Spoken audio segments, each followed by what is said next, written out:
It was fun kind of going back and thinking about some of the places you and I traveled to, right? Yeah, and Some the of the little stories, stories. some of the Yeah. places we got stuck in. Yes. And then Yeah. how we move through the stuckness and the stickiness of it. Yeah. So we came to realize on this conversation that our number one life biohack is traveling. Yeah. And that's traveling abroad, that's traveling within where you live, but it really is just that disruption in routine that's taught us so much about ourselves, each other, and also about our kids and just what we want in life and how we can bring those lessons back to our every single day. Yeah. And one of those inherent values and life lessons you get through traveling is really faculty. You start to realize how much resource that you have, how much you can lean onto your intuition, how you can really connect with your partner in a more meaningful kind of way, because you're going through uncomfortable situations sometimes and you have to find a way to navigate through, you know. And so it's an opportunity, an invite to really connect with the people that you travel with. Yeah, and Tony Robbins also often talks about, the most successful people are the most resourceful people. And I think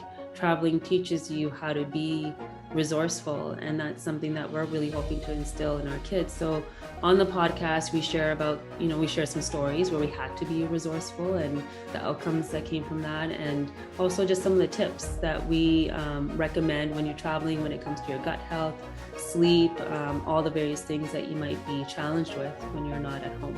Yeah. So tune in, let us know what you think. Let us know what your go-tos are when you travel abroad, or you're the weekend warrior and take off for the weekend. What do you do that's different? How do you adapt to that new environment?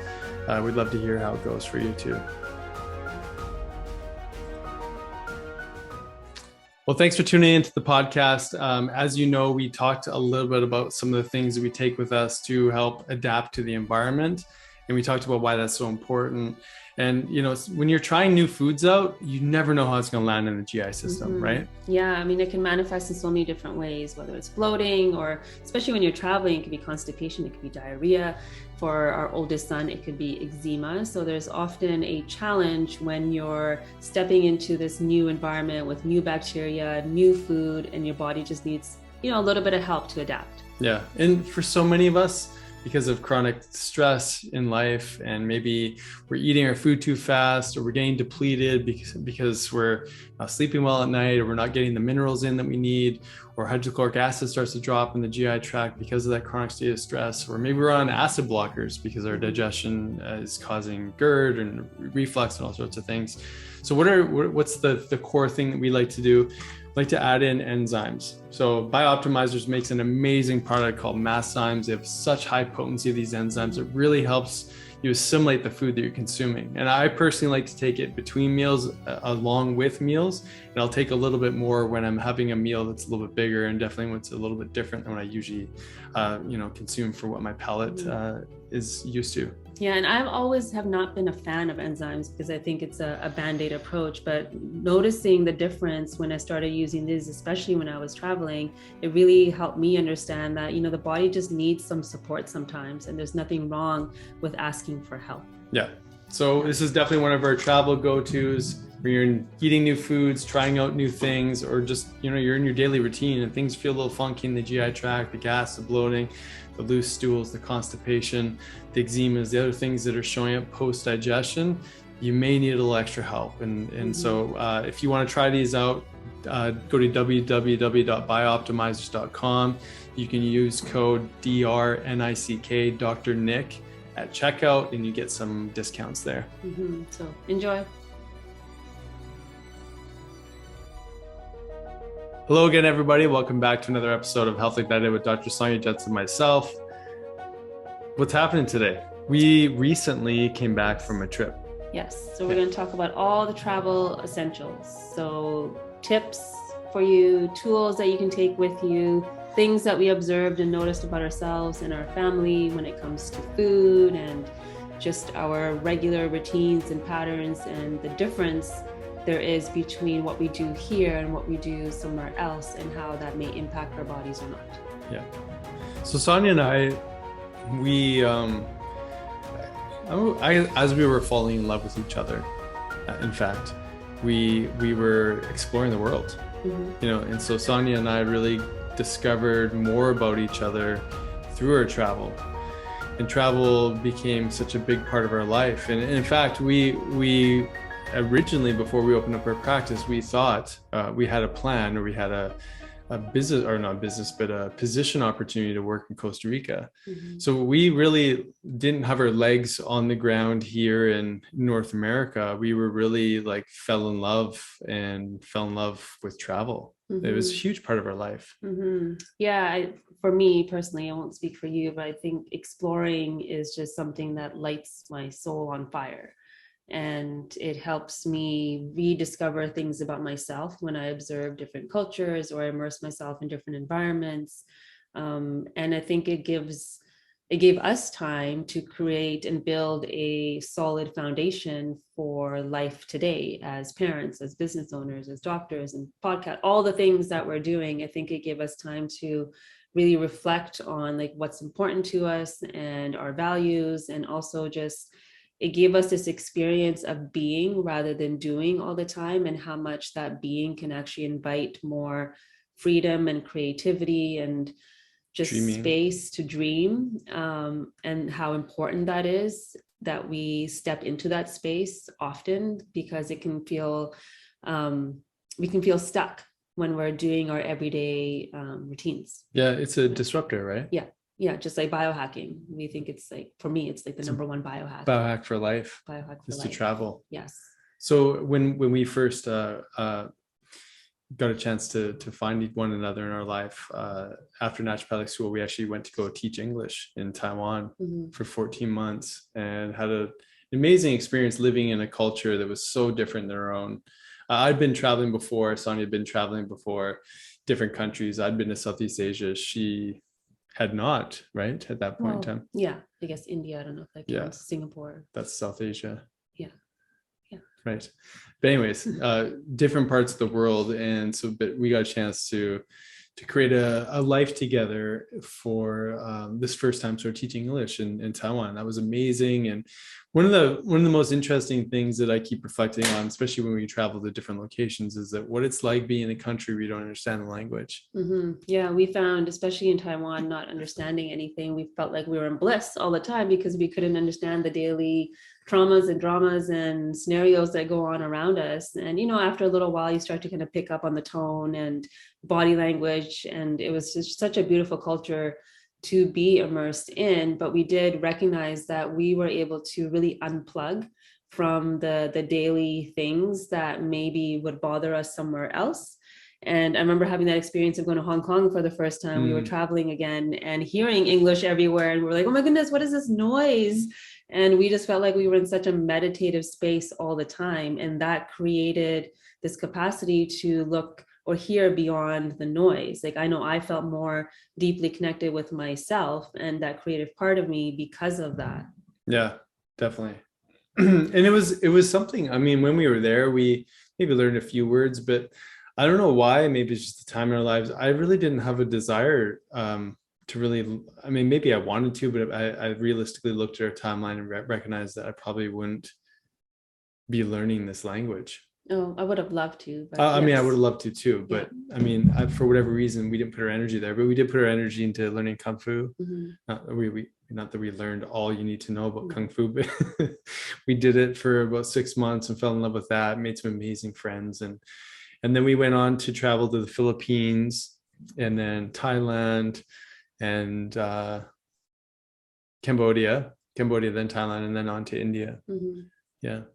And so that was like our first 2 years as a couple, was really like living abroad and learning about one another, depending on one another, trying to find some independence in a relationship, and all the different attachments that go along with needing somebody when you're traveling. Like, there's a whole lot of, I think, codependency stuff that we sort of had to work through at that time. Like what? Well, just depending on one another, right? You're in uncomfortable situations. I mean, there's a time where we got pulled over by a Cambodian police officer because we were going down a one-way street in the opposite direction. He was trying to fine us. I assume he was. And if Sonya wasn't there, I probably would have just given the money and said, okay, well, like, here, can you just let me go? but I was being obstinate. I knew I had someone there to sort of on my back supporting me, and we were in this experience together. I'm just one example of maybe standing my ground a little bit. But I probably wouldn't have done that if it was a solo trip. But I think a lot of these different circumstances or challenges that come up in life, they're easier to move through when you're with somebody. Mm-hmm. Yeah, I was thinking back to that one time in Thailand. We were in the north, and our scooter Oh ran yeah. out of gas. And there's so many different ways that we can respond to these situations. And the reason why we're bringing these situations up is in this last trip that we had with our kids, we kept trying to emphasize, how we respond to what we are doing while we're traveling can really be a reflection of how we're responding to like our everyday, and we can bring those tools into our everyday. And that was a big example for us. Trust. And trust that everything's going to work out. I mean, we're on this highway on a mountain, there's no cars anywhere, and it's just us, and we ran out of gas, or like the scooter, I don't know what happened to it. It broke down, something happened, and we had to start walking with it. And I remember just feeling okay, like feeling held, and recognizing that panicking wasn't going to change anything, being upset wasn't going to change anything, but really just having to surrender to what was and trusting that it will work out. And as soon as we did that, there was a family that drove by with their little pickup, and they saw us and they picked us up and took us to a shop. And if we take that philosophy into so many of these other challenges that show up in our life, I think it'd be so much easier to move through life without feeling stuck and feeling resentful and feeling fearful of like what's going to happen next. Yeah. We had another time where we were hiking in the Taiwan mountains, and we completely lost. Completely lost. We were probably gone for about 2.5 hours or so, and we sort of knew a trail, or we think we saw a trail that we were following. It was really like there really wasn't a landmark trail to be seen. And we guess, we don't know what kind of creatures are out there, and that like maybe we would run into I don't know, a cougar or something, or maybe a panda bear. Maybe. Probably not a panda bear. Yeah. But, and then we ran into this couple that spoke English, and we just ran into them, and we had this amazing walk back down the mountain. They knew exactly where, or I think they knew where they were going. We followed them, and we found our way back to the town. And so, I mean, the reason we bring up this conversation is, to your point, we didn't have phones that we could have called someone. We were completely in a mountainous range. Before iPhone days. This is before iPhones or smartphones. We just relied on the intuition, I guess, and the trust, and the fact that we had each other. Because in a situation like that, if you were isolated and alone, you can only depend on yourself. Yeah. So this is such a reflection of how much community is necessary in our everyday life. So often we feel alone when we're in a challenge, and yet it's so necessary for us to lean in to one another to be able to move through challenges. And there's something to be said about like solitude and knowing yourself and trusting your own intuition and all of that. But I think we're also starting to move into this era where we're not really leaning into our community, our partners, our parents, or whoever it is that brings that level of comfort or safety to you, thinking that if I do that, then I'm not independent, or I'm not able to move through this challenge because I need to prove that I can move through this challenge. And so I think that was like one thing that really came up out of traveling, is like there's always help. Like we were in so many countries where we didn't know the language, and yet as soon as there was a challenge, we knew we could go ask for help, and there's people more than willing to help. It's just sometimes we are putting up blocks for ourselves to ask. Yeah, totally. I mean, that not to get into the story of it, but that was the same experience I had when I was in Mexico with my dad in the ocean, and we were going under, and there was such a discomfort in screaming out for help. But it was the thing that literally saved our lives. Had we not asked for help, I literally wouldn't be here. Neither would my father and a dear friend of ours. So, that's an extreme example too, but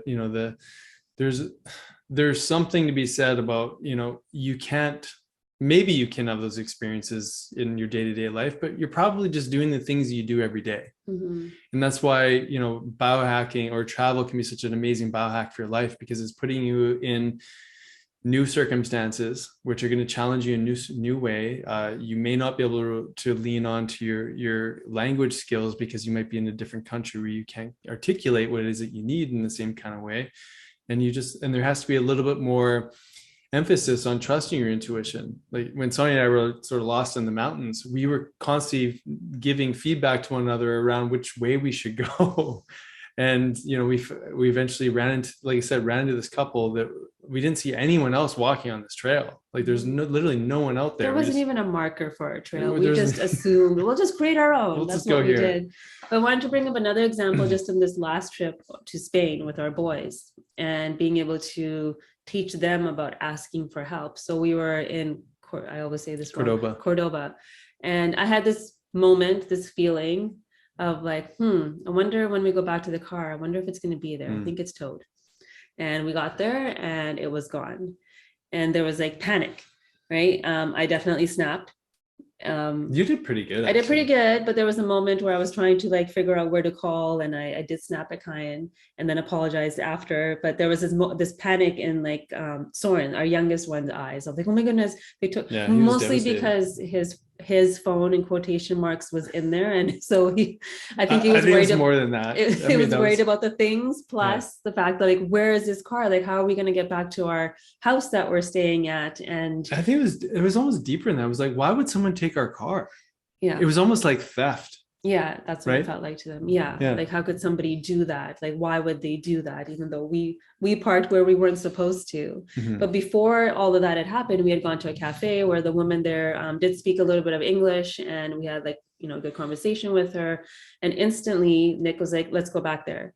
And we went and asked her for help, and she helped us through the whole process. So for the kids to also see that, we can be humble enough to admit that we made this mistake. How can we fix it? Can you please help us so that we can move forward? And then we went and got our car, and everything is okay. And everything did turn out okay, even though in that moment it felt very scary to, be in a place where you don't know anybody, you don't know the language, and like, how am I going to navigate this? And again, bringing that back into our everyday life. So there's going to be moments where we feel very alone, or we make a decision that maybe we want to backtrack on, or feel regret, or any of those things. And maybe if we just step outside of ourselves and ask for help, there's going to be solutions that show up that probably wouldn't have shown up before. Yeah, it was funny because like I'm slowing down time, remembering, excuse me, the discomfort of that moment. And I remember looking at you, and you and I both knew at the same time where we were going. We were going right back to that lady.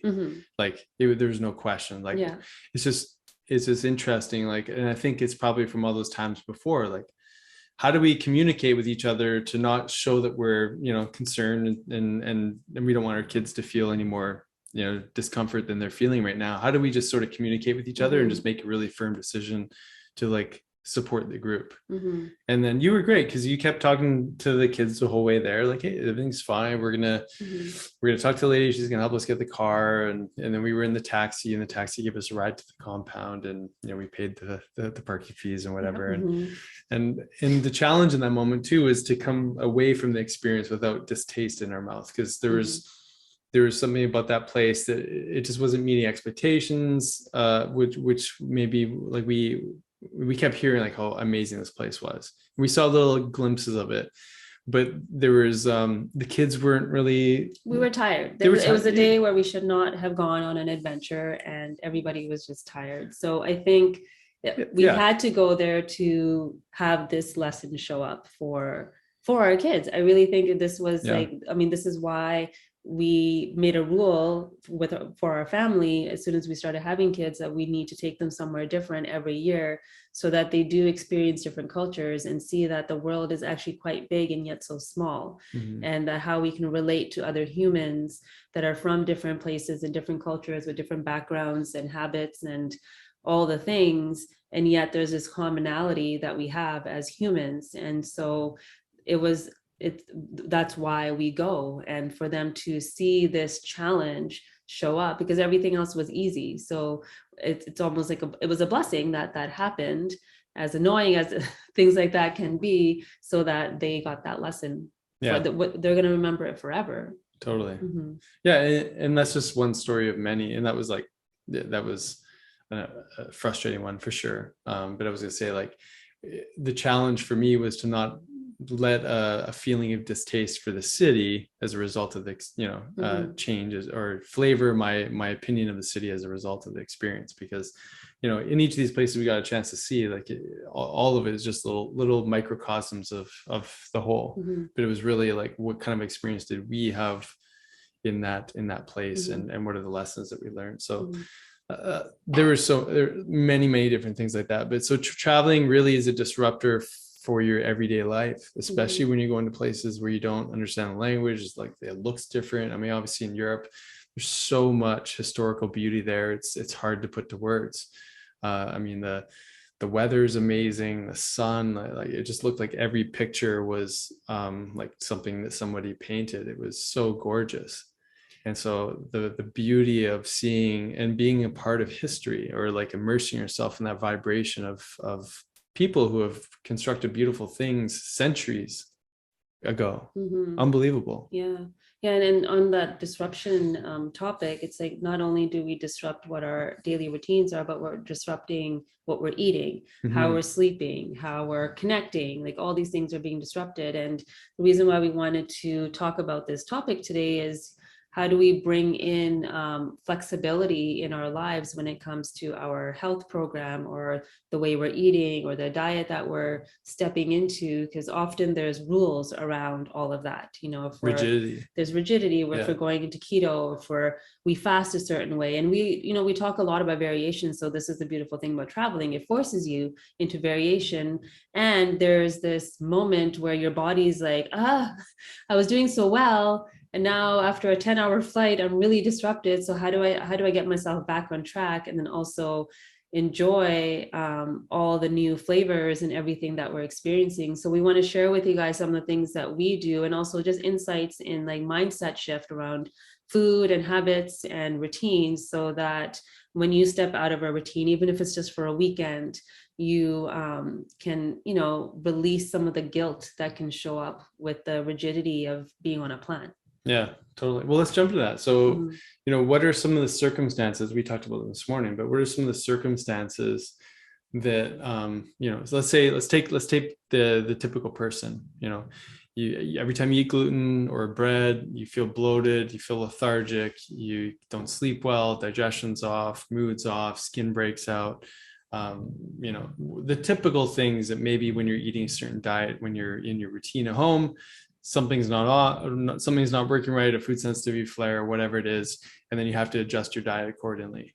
Now let's take that same individual, put them into a place. Let's take Europe as a good example, where there's much lower or maybe no GMO foods. There maybe the foods are grown differently. There's different chemicals that are used, or maybe less chemicals. Basically, the food seems to be relatively different. But let's take that experience of us or someone in that situation, plug them into a new world where there's different food. What are all the circumstances that make people thrive in those situations? Well, I'll use myself as an example. Like, I don't eat dairy because I know what it does to my hormones. I had dairy every single day when we were in Spain. And also we had gluten when we were in Spain too. And those are rules we have. I'm saying quotation marks, in our home. We don't have a lot of dairy. And we don't eat late at night. And we don't eat late at night. There we did. Like, there's so many of these, routines that we have that we know help our bodies thrive when we're here in our daily life. And there, all of that was disrupted. And the only purpose we had there was connection with ourselves, with each other, and connecting to this new culture. So we made a conscious decision to go with the flow. And so eating the dairy, eating the gluten, eating at like 8 p.m., 9 p.m., because even that is too early in their culture. So we wanted to immerse ourselves and do the things that they do instead of get rigid in our own way. And what that did, it just allowed space, and it just allowed freedom and flexibility. And there wasn't any stress around things. I mean, there was like some moments of stress, but I think because the stress was so low, how we digested food was different, knowing that the quality of food there is different, knowing that the oils that they use are amazing and from Spain mostly, depending on where you eat. And just knowing these things also just helps support our bodies. And what I think also one of the big things was we were walking every single day, all day long in the sun, and you start to witness this culture that does everything for enjoyment, how they eat, how they move, how they interact with each other. The first day we got there was the weekend, and what I noticed was every age group was out having fun, elderly dressed up, arm in arm, making out. And there's a lot of making out. There's a lot of making out. There's just so much love there. Yeah. And, a whole street was shut down so kids could have that whole street to play and have their different activities. It was just such a culture of community. And I think that was a big piece in how we were able to digest our food. Yeah, it totally was. And I think even just entering into a dinner plate or a lunch plate or whatever, just with like, oh, I wonder what this tastes like. Yeah, I want to try out this new food. How often we do that with our dinner plates at home. Actually, I do that fairly often just because Sonya makes such amazing dishes. I keep going like, wow, like I can't wait to taste this. But in general, we typically make the food that we know how to make, and it just becomes like rinse and repeat. Whereas, you're in a place where everything's new and exciting, and there's a curiosity and wonder, and you're seeing all this vibrancy around you. Like you said, people of all ages, out till all hours of the evening. Like one night where there was a little bit of discomfort of us not finding the right place that we wanted to eat at. One night, I got some laser beams, laser eyes directed towards me from actually all three of them, because I wasn't settling in on the place to have dinner, and it was getting late and I wanted to explore. And we were going down this really cool part of, where were we? We were in Madrid. In this really like vibrant area. And I was like just getting enthralled by this experience. And meanwhile, like these guys are all hungry. And and the one place that we were trying to look for took us down this weird back alley that looked like there really shouldn't be a restaurant down there. And so we had to sort of like just wing it. The winging and experience took way too long. And anyways, we eventually got to this place, and beside us, there's this like, I don't know, 1.5-year-old, right? Somewhere around there, having dinner. I kept looking over him like, is that guy tired? Like it's like 10:30 at night. Even our kids, wow, they keep their kids up so late. Yeah. Totally. But they had full on like paella, this huge dish, and they were all feasting. And I think at some point the little boy got disgruntled enough that it was time to go. But I mean, just amazing. And when I said to Sonya in that experience is like, we're not going to find the perfect restaurant, and it's going to be a little uncomfortable because we know the kids are tired, it's late, but we did make a mission to come out here and just find some food. And so we found this place, and we had pizza and calamari or something like that, right? And it was like 10:30 at night. And but what happened in that experience is, instead of lingering in the discomfort of the moments trying to get there, we just kind of sank into the experience, enjoyed the food, and enjoyed the environment. And the kids like literally like kind of came back to life a little bit. They weren't as irritated with me by the end of the meal, and neither were you. And that was the evening. Yeah. So the tip that we're trying to bring some awareness to is that how do we bring in what we learn from these other cultures and these experiences that we have in our everyday life? How do we bring in that flexibility? How do we stay more curious about the foods that we're eating and, what our body is asking of us, instead of staying rigid? I mean, I do think routine and discipline and some elements of knowing what's coming next is important when you're first starting your health journey. But then as you start to understand yourself more, there has to be room for flexibility in play, so it doesn't create such a stress when you can't make it home for a certain meal, or you don't have the right ingredients, or any of that isn't there in perfection. There has to be space and room for us to adapt and be more flexible. Yeah. And we have our things that we take with us to make sure that our bodies are also being taken care of. So some of the supplements that we take with us, maybe you want to talk about the ones that you were using, and I'll talk about the ones that I was using too for myself and the kids. Yeah, I mean, the first one was just like the sleep change, right? So we were definitely taking, slightly larger doses of melatonin to really help to reset the clock. And so we were trying to, just even on the airplane, and they do that fairly well, I think, try to time the meal delivery, the closing of the shades on the sides of the plane to mimic where the destination is that you're going. But even when you land there, obviously you want to get out, and we landed in the afternoon or late morning when we got there, and we stay awake. We got food into us as soon as we could. We get moving. We actually came back for a little mini siesta because the boys were really they were not in a good place. Our oldest son literally could have slept all night at that point, but we got him out of bed. He was not happy with me. I threw him in the shower. I think we all had a shower just to, wake ourselves up. And then we got on with our day, but we took the melatonin at night. We took enzymes with our food.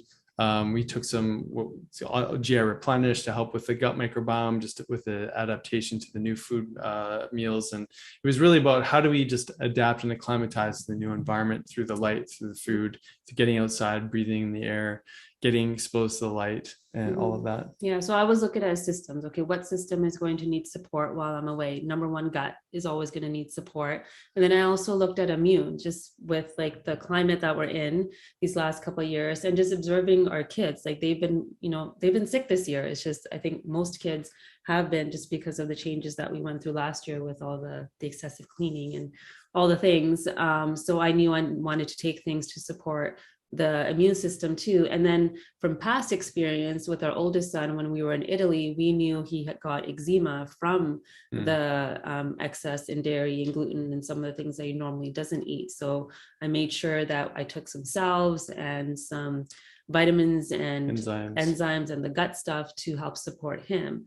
So there was, like Nick said, we took Ultra GI Replenish, we took probiotics, we got prebiotics now, probiotics, we took enzymes, I took ACEs and zinc for the immune system, and then I had the topical things for our youngest for his mosquito bites, because he gets these massive mosquito bites and mosquitoes love him. So making sure, quercetin immune system stuff for him, and topical, and also for our son. So as you start to know what your body requires of you for these comforts that are needed so that you can adapt to your new environment, it gets easier and easier to travel. And that understanding of okay, my body's going to need this to digest this new food that I'm experiencing. Yeah. So those are some of the things that we did to help with adaptation. Those are things that we typically took most days throughout the trip as well. And it was such an amazing, magical experience to be together with the family. And we understand not everyone is going to be able to pick up the family and run off to Europe. We get that. I think that the message from this conversation is that what can you bring into your life to disrupt the pattern that you're in right now that can create more connection and more curiosity and just more wonder for yourself and if your family, for your children, so that they do start to recognize that there's, like I said before, a bigger world out there. And, the more we're able to see that, the more connected we feel with all humans. And I think that makes such a big difference in just how we view ourselves.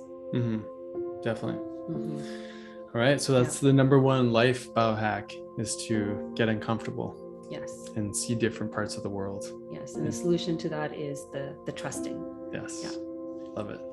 Okay. Please share what you guys learn when you travel. What are some of the aha moments and awarenesses you have when you step into a different world?